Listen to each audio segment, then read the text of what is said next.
Hi friends, welcome to Chibitis నేను మీ Eternity. చిబితి. ఇది మన కొత్త యూట్యూబ్ ఛానల్. మీరు నాకు సపోర్ట్ చేయండి ఫ్రెండ్స్. ఇప్పుడు మనం తీయని కొబ్బరి పాకం కజ్జికాయలు చేసుకుందాం. ఇంకా ఎందుకు లేట్, ఫాస్ట్గా స్టార్ట్ చేసేద్దాం రండి. ముందుగా కొబ్బరి కూర తీసి పెట్టుకోవాలి, బెల్లం కూర తీసి పెట్టుకోవాలి. కొబ్బరి 250 గ్రాములు, బెల్లం 100 గ్రాములు, యాలకులు ఒక 8 సరిపోతాయి, మైదా 500 గ్రాములు, నూనె ఉప్పు తగినంత తీసుకోవాలి. ముందుగా మనం పాన్ పెట్టుకొని సన్నని మంట మీద కొబ్బరి ఉంది కదండి, దాన్ని లైట్గా వేయించుకోవాలి. అది తిప్పుతూ ఉండాలండి, లేకపోతే అడుగు కాస్త మాడిపోతుంది, అప్పుడు తినడానికి రుచిగా ఉండదు. తర్వాత దాంట్లో 2 టేబుల్ స్పూన్ల నెయ్యి వేసుకోవాలి. నెయ్యి ఇష్టం లేని వాళ్ళు నూనె కూడా వాడుకోవచ్చు. నెయ్యి వేసిన తర్వాత దాన్ని చక్కగా కలుపుకోవాలి. కొబ్బరి అంతా కూడా నెయ్యి పట్టేలాగా కలుపుకోవాలి. మీకు కావాలంటే నెయ్యి కాస్త ఎక్కువగా వేసుకోవచ్చు, లేదంటే 2 టేబుల్ స్పూన్స్ సరిపోతుంది. తర్వాత అందులోనే బెల్లం తురుము కూడా వేసుకొని బాగా కలుపుకోవాలి.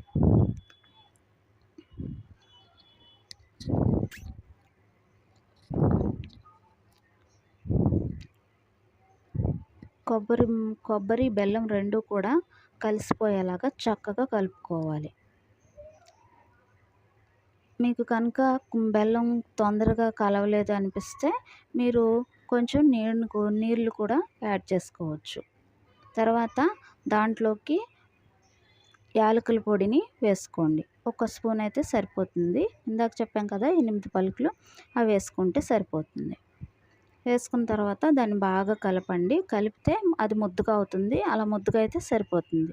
దాన్ని పక్కన పెట్టుకొని ఒక ప్లేట్లోకి మైదా 500 గ్రాములు తీసుకొని దాంట్లో ఒక 2 టేబుల్ స్పూన్లు నెయ్యి వేసుకొని ఆ నెయ్యి మైదా అంతా కలిసేలాగా కలుపుకోవాలి.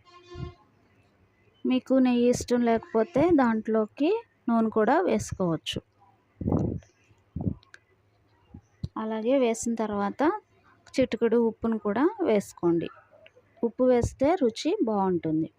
వేసిన తర్వాత నెయ్యి, ఉప్పు, మైదా మొత్తం కలిసేలాగా బాగా కలుపుకోవాలి.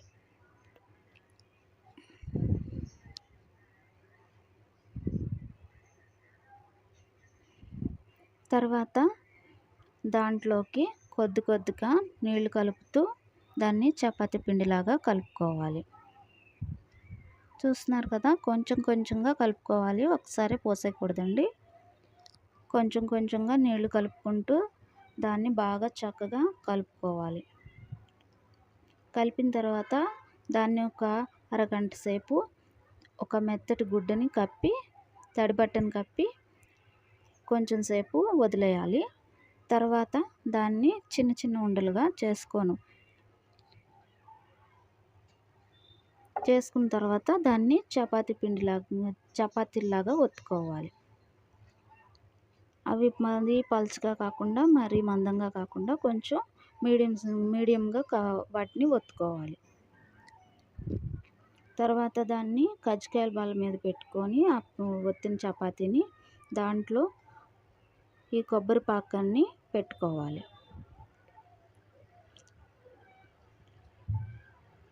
నాకైతే 1.5 స్పూన్ సరిపోతుందండి. మీరు ఎంత చపాతీ రుద్దితే దానికి సరిపడా మీరు పెట్టుకోండి. ఇప్పుడు దాని అంచులకి నీరు కానీ లేదంటే నూనె కానీ రాసి దాన్ని గట్టిగా ఒత్తండి.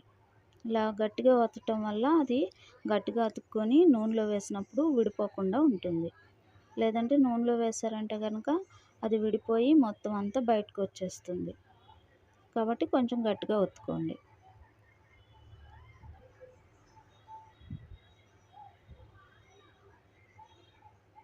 చూసారు కదా, ఇలా వస్తుంది. ఇప్పుడు దాన్ని చిన్నగా బయటకు తీసేయండి. తీసిన తర్వాత దాని అంచులు ఉన్నాయి కదా, వాటిని ఒక చిన్న చాకుతోటి కట్ చేసేసుకోండి. కట్ చేసేసుకుంటే చూడటానికి కూడా బాగుంటుంది, చక్కగా ఉంటుంది. తర్వాత బాండీ పెట్టి దాంట్లో కొంచెం నూనె పోసి సరిపడా, అది పూర్తిగా పూర్తిగా కాలకూడదండి. కొంచెం కాగితే సరిపోతుంది. దాంట్లో ఈ కజ్జికాయలని నెమ్మదిగా వేయండి. వేసిన వెంటనే కజ్జికాయలని తిప్పకూడదండి. కొంచెం 2 నిమిషాలు ఉంచిన తర్వాత అప్పుడు పక్కకు తిప్పుకోవాలి. తర్వాత ముందుగా మనం ఒక 100 గ్రాములు పంచదారని పొయ్యి మీద పెట్టి మనం దాన్ని బాగా కరిగించాలి. కరిగించిన తర్వాత చూస్తున్నారు కదా, కొంచెం జిడ్డు జిడ్డుగా ఉంటే సరిపోతుంది. అలా పాకం రెడీ అయిన తర్వాత దాన్ని దించేసుకోండి. దించేసుకున్న తర్వాత కొద్దిసేపు దాన్ని ఆరనివ్వండి. పూర్తిగా ఆరనివ్వద్దండి, కొంచెం సేపు ఆరితే సరిపోతుంది. దాంట్లో ఒక నిమ్మకాయ సగం ముక్కని పిండండి. తర్వాత ఈ వేడివేడిగా తయారు చేసిన కజ్జికాయలని దాంట్లో వేసి అటు ఇటు తిప్పి తీసేయండి. ఎక్కువసేపు ఉంచొద్దండి. ఎక్కువసేపు కనుక ఉంచితే అవి మెత్తబడిపోతాయి, తర్వాత బాగోదు.